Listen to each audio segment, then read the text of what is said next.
I never thought owning a multi-million-dollar beach property empire would be my best-kept secret, but watching my sister's face transform from smug superiority to shocked disbelief made every moment of hiding my success worth it. Before I tell you how my carefully maintained facade crumbled in the most satisfying way possible, let me know in the comments if you've ever been underestimated by family. If this story resonates with you, hit that like button and subscribe because trust me, the revenge is sweeter than ocean breeze. My name is Victoria Parker, and at 32, I had what anyone would call a perfectly crafted double life. To my family, I was the struggling youngest daughter who never lived up to her potential. In reality, I was the silent owner of Parker Coast Properties, one of the fastest-growing luxury real estate companies in Southern California. Growing up in suburban Michigan, I was always the odd one out in our picture-perfect family of four. My parents, James and Margaret Parker, had built their lives around my older sister Diana's achievements. Diana, with her perfect grades, homecoming queen crown, and full scholarship to Stanford, set a standard I apparently could never reach. "Why can't you be more like your sister?" became the soundtrack of my childhood.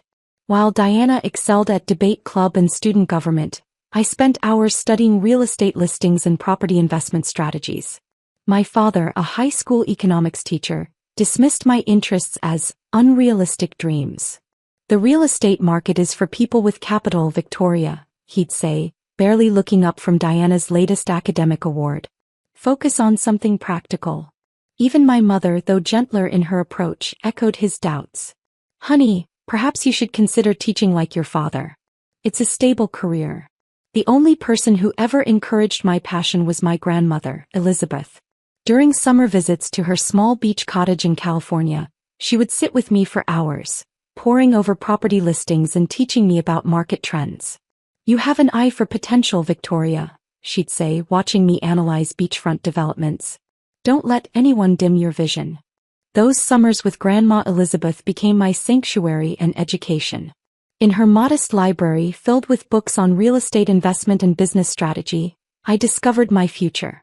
While my family thought I was just enjoying beach vacations, I was actually building the foundation of my empire. By 18, I had mapped out my entire career path. While Diana headed to Stanford, I chose a local college, majoring in business administration with a focus on real estate management.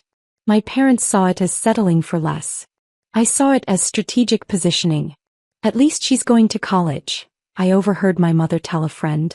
"Though I wish she'd aimed higher like Diana." What they didn't know was that I was already working part-time for a local real estate agency, learning the industry from the ground up. Every commission I earned went straight into a separate savings account, my future investment fund. Grandmother Elizabeth passed away during my sophomore year, leaving me her beach cottage and, more importantly, her extensive network of real estate contacts. My parents assumed the cottage was a burden, an old property that I couldn't afford to maintain. "You should sell it," Dad advised. "Use the money for something practical." Instead, I used the cottage as collateral for my first major investment, a foreclosed beachfront property that I renovated and flipped for triple the purchase price. That success became the cornerstone of Parker Coast Properties, though the company was registered under a holding corporation that couldn't be traced back to me. Over the next 10 years, I built my business carefully and quietly. To my family, I remained the underachieving daughter who worked in real estate. They assumed as a low-level agent. Meanwhile, my company acquired prime beachfront properties up and down the California coast, renovating them into luxury vacation rentals and exclusive residences. Diana's path followed our parents' perfect script. After Stanford, she married Michael Thompson, a successful corporate lawyer, and they settled into an upper-middle-class life in Chicago. Their annual Christmas cards showcased their growing family and increasing prosperity, always accompanied by subtle digs at my apparent lack of progress. "We're so blessed," Diana would write. "Though we pray Victoria will find her path soon." I maintained my cover perfectly, living in a modest apartment and driving a reasonable car when visiting family. During these visits, I endured endless comparisons and thinly veiled disappointment. "Diana just made partner at her consulting firm," Mom would say over dinner. "Isn't that wonderful, Victoria? Perhaps she could help you find a better position." The facade might have continued indefinitely if Diana hadn't decided she deserved a piece of my grandmother's legacy. It started with a phone call on a Tuesday morning as I was reviewing acquisition proposals in my private office. Not that my family knew about the sleek downtown headquarters of Parker Coast Properties. "Vicky," Diana's voice dripped with artificial sweetness. "I've been thinking about Grandma's beach cottage." I knew that tone.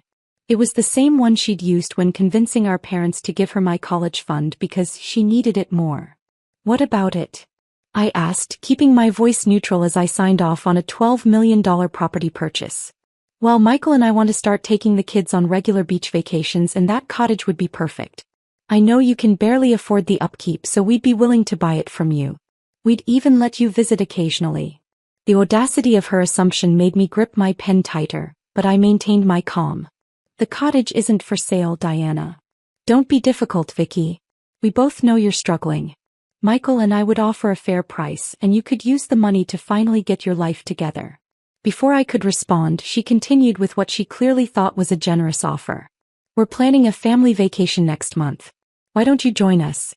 We can discuss the details then. I've already found the perfect rental property right near the cottage." That's when I realized Diana had already booked one of my company's luxury beach houses, though she had no idea it belonged to me. The irony was delicious. "Which property?" I asked, already knowing the answer. "The Azure Cove Villa. It's gorgeous, 6 bedrooms, private beach access, infinity pool. Obviously way out of your price range, but you can stay with us since you're family." The Azure Cove Villa was actually my personal favorite among my properties, a $15 million estate that I'd renovated myself. The fact that Diana had unknowingly rented it from me while simultaneously dismissing my success was almost poetic. "Sure," I said, a plan forming in my mind. "I'd love to join you." "Perfect. Mom and Dad are coming too. It'll be just like old times." As I hung up, I looked around my office with its wall of awards and acquisitions. For 10 years I'd hidden my success to avoid family drama. But perhaps it was time for the truth to come out, in the most spectacular way possible. The next few weeks passed in a blur of preparation. I coordinated with my property manager, Sarah, to ensure everything would be perfect for the upcoming revelation. "Are you sure you want to do this?" Sarah asked as we reviewed the arrangements. "Once they know, everything will change." "It's time," I replied, thinking of Diana's condescending tone. "They need to see who I really am." The day of the family vacation arrived with picture-perfect weather. I drove my modest car to the Azure Cove Villa, arriving just after my family. Diana, Michael, and their 3 children were already exploring the property while our parents unpacked their luxury SUV. "Victoria," Mom called out, her tone carrying familiar disappointment. "Couldn't you have dressed more appropriately for the beach?" I looked down at my simple sundress, hiding a smile. They had no idea it was a custom-made piece that cost more than their car. "Leave her alone," Diana said with false generosity. "Not everyone can afford a proper vacation wardrobe." The next hour was a parade of subtle jabs and patronizing comments as Diana showed off her vacation home, acting as if she owned the place. Mom and Dad oohed and awed over every feature, while Michael made pointed comments about his recent bonus. "The rental agent is coming by to give us a proper tour," Diana announced as we gathered on the terrace. "Though Victoria, you might want to make yourself scarce. We wouldn't want them to think we're exceeding the guest limit." That was my cue. I pulled out my phone and sent a quick text to Sarah. Everything was about to change. The doorbell rang and Diana rushed to answer it, ready to play the role of wealthy client. I heard Sarah's professional voice in the foyer. "Good afternoon, I'm here to welcome the guests of Azure Cove Villa." "Yes, that's us," Diana said proudly. "We're so excited to be here." "Wonderful," Sarah replied, stepping onto the terrace. "I just need to confirm some details with the owner first." Diana's smile faltered slightly. "Oh, is the owner coming by?" Sarah's eyes met mine and she smiled. "The owner is already here." The silence that fell over the terrace was deafening. Diana's perfectly maintained smile froze as Sarah walked directly toward me, portfolio in hand. "Miss Parker," Sarah said professionally, though I caught the slight gleam of anticipation in her eyes. "Everything is prepared according to your specifications. Would you like to conduct the property tour yourself?" Diana laughed nervously. "There must be some mistake. My sister Victoria is just visiting. She could never afford." "Actually," I interrupted smoothly, standing up. I think it's time for some honesty. I turned to Sarah. Could you bring the property portfolios from the car? As Sarah left, my family stared at me in confusion. Mom clutched her designer handbag like a shield, while Dad's expression wavered between disbelief and dawning realization. What's going on, Victoria? Michael demanded, his lawyer instincts clearly sensing something big was about to happen. I walked to the floor-to-ceiling windows overlooking the Pacific, remembering how I'd personally selected every detail of this house during its renovation. You know, Diana, when you called about Grandma's cottage, it made me realize something. I've been hiding who I am for far too long. Sarah returned with a sleek leather portfolio bearing the Parker Coast Properties logo. My family's eyes followed it as I placed it on the glass coffee table. 10 years ago, I continued opening the portfolio. I started a company. Today, Parker Coast Properties owns 37 luxury beachfront properties across Southern California, including this one. I gestured to our surroundings. Total portfolio value, just over $400 million. The only sound was the distant crash of waves and my mother's sharp intake of breath. Diana's face had drained of color. That's impossible, she stammered. You're just a real estate agent. I smiled, pulling out the company financials. Actually, I'm the founder and CEO. Everything you see here, the infinity pool you admired, the imported marble countertops, even the artwork in the foyer, I personally selected during the renovation. Dad stepped forward, his economics teacher instincts kicking in. Show me, he demanded, reaching for the portfolio. For the next 30 minutes, I walked them through my empire. The property acquisitions, the renovation projects, the rental income streams, everything I'd built while they assumed I was failing. But how? Mom finally asked, her voice small. Where did you get the startup capital? Remember Grandma's cottage? The one Diana thinks I can't afford to maintain. I pressed a button on a remote and a large screen descended from the ceiling. This is what I did with my inheritance.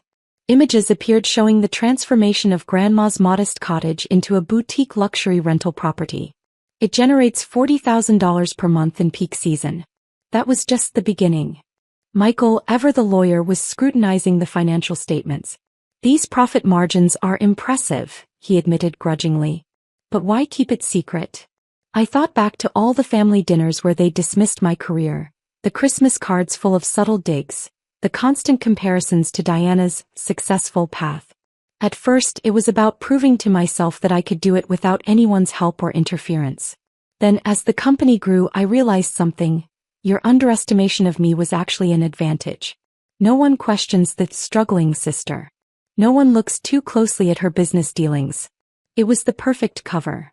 Diana, who had been uncharacteristically quiet, suddenly found her voice. So all this time when we were trying to help you, offering you opportunities, you were what? Laughing at us? Help me. I repeated incredulously. You mean like trying to pressure me into selling Grandma's cottage?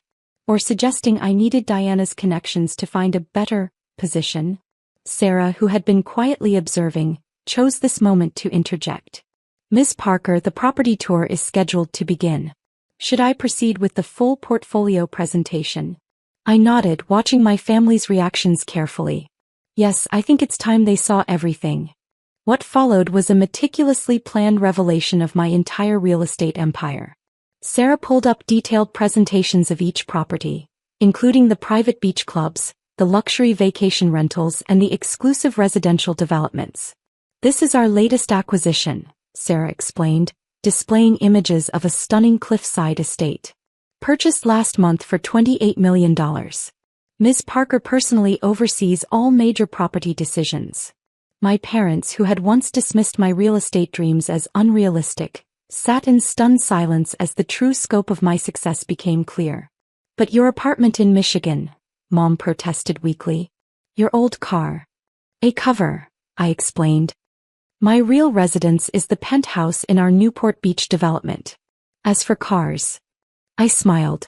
Sarah, could you show them the garage? The screen displayed the underground garage of my actual home, where my collection of luxury vehicles sat gleaming. Diana's husband Michael actually whistled at the sight of the rare vintage Aston Martin. The modest car I drive to family events is just for appearances, I explained. Like everything else you thought you knew about my life. As the presentation continued, I could see the shift in my family's dynamics happening in real time. The confidence with which Diana had walked into the villa was crumbling. Dad's dismissive attitude had transformed into something approaching respect, while Mom seemed torn between pride and embarrassment. "There's one more thing you should know," I said, saving the biggest revelation for last. "Remember how you found this rental listing, Diana?" She nodded uncertainly. "It wasn't actually available for rent. None of my properties are at the moment." I paused for effect. "I made an exception and had this one listed briefly when I heard you were looking. Consider it my way of finally revealing the truth." "You manipulated us?" Diana's voice rose with indignation. "I created an opportunity," I corrected. "You're the one who chose this property, bragged about being able to afford it, and suggested I should make myself scarce during the rental agent's visit." The sun was setting over the Pacific, casting long shadows across the terrace. Sarah discreetly withdrew, leaving my family to process everything they'd learned. "So what happens now?" Dad asked, his teacher's analytical mind clearly trying to make sense of this new reality. I walked to the wine cellar and returned with a bottle of rare vintage champagne. "Now we celebrate the truth. And tomorrow we begin a new chapter.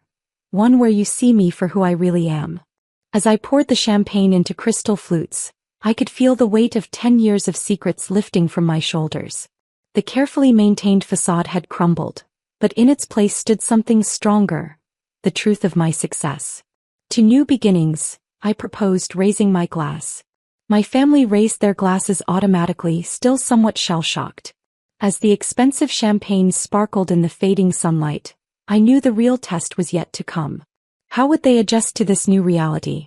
Would Diana accept that her struggling sister was actually wildly successful? Could my parents reconcile their decades of doubt with the evidence of my achievements? The answers would come soon enough. For now, I savored the moment of revelation, watching the last rays of sun glint off the infinity pool I'd designed in the house I owned, surrounded by the family who finally had to acknowledge my true worth. The morning after my revelation dawned with a different energy. I woke early in the master suite, the one Diana had tried to claim when they first arrived, and made my way to the terrace. The ocean stretched endlessly before me, a reminder of how far I'd come from that little girl studying property listings in Grandma's cottage. The sound of footsteps made me turn. Dad stood in the doorway, looking somehow older in the morning light. "You're up early," I said, gesturing to the coffee maker I'd already started. He poured himself a cup, his economics teacher habits showing in how he measured his words before speaking. "I couldn't sleep much. Kept going over the numbers in my head. And your profit margins are exceptional." He paused. "I spent years telling you to be more practical, to think smaller. I was wrong." Coming from my father, this admission was seismic. Before I could respond, Mom appeared, already dressed for the day but missing her usual polish. "Victoria," she began, then stopped, seemingly unsure how to continue. The woman who had always known exactly what to say to highlight my shortcomings was now speechless. "Good morning, Mom," I said calmly, pouring her a cup of coffee. "Sleep well." She accepted the cup with trembling hands. "I kept thinking about all the times the things we said to you." "You mean like suggesting I should consider teaching because it's stable?" I couldn't resist the small dig. Mom's face flushed. "We thought we were helping. Protecting you from disappointment. By constantly disappointing me yourselves?" The silence that followed was heavy with decades of misunderstandings and missed connections. "I reviewed your company's portfolio again last night," Dad said, pulling out his reading glasses and some notes he'd made. "The way you leveraged Grandma's cottage as seed capital, the strategic property acquisitions, the timing of your market entries." He shook his head in amazement. "It's brilliant. Seems those unrealistic dreams paid off after all," I replied, watching his expression carefully. Before he could respond, Diana emerged onto the terrace, looking less put together than I'd ever seen her. Michael trailed behind, clutching his phone like a lifeline. "I just got off the phone with our financial advisor," Michael announced without preamble. "Trying to understand how we missed this. Your company's market position is remarkable." Diana shot him a look that could freeze hell. "Really, Michael? You're impressed by her deceiving everyone for years." "Diana," Mom started, but I held up my hand. Let's address this directly, I said, turning to my sister. You're upset because I hid my success. But ask yourself why I felt the need to hide it. Because you enjoyed making us look foolish? Diana snapped. No, I replied calmly. Because every achievement in my life has been measured against yours. Every choice I made was questioned because it didn't follow your path. Even now, you're more angry about losing the upper hand than happy for my success. The truth of my words hung in the morning air. Diana's face cycled through emotions, anger, embarrassment, and finally something approaching understanding. I want to show you something, I said, standing up. All of you. I led them to my home office in the villa, a room they hadn't seen during yesterday's tour. The walls were lined with framed documents. My first property deed, the company's incorporation papers, awards for architectural design and business innovation. But I directed their attention to a particular frame in the center. This is the first letter Grandma wrote to me after I started the company, I explained. She was the only one who knew the truth. Mom stepped forward to read it, her eyes widening at our grandmother's words. My dearest Victoria, your latest acquisition makes my heart soar. While others see you through the lens of comparison, I see you building an empire with quiet determination. One day they'll understand what I've always known, that your different path wasn't wrong, just extraordinary. Oh my love. Grandma Elizabeth. She knew. Mom whispered. All this time. She knew because she believed in me enough to look closer, I replied.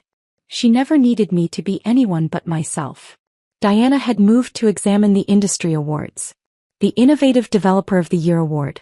That was you? I remember reading about it in the business journal. Yes, I confirmed.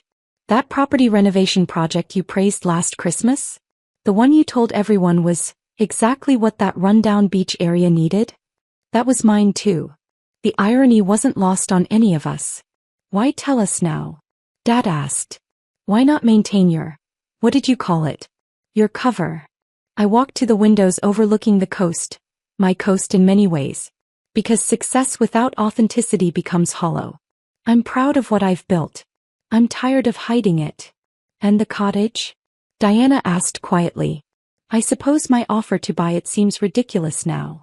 The cottage stays exactly as it is, the foundation of everything I've built. But, I turned to face them, I'm willing to discuss a proper family vacation arrangement. One based on mutual respect, not assumed superiority.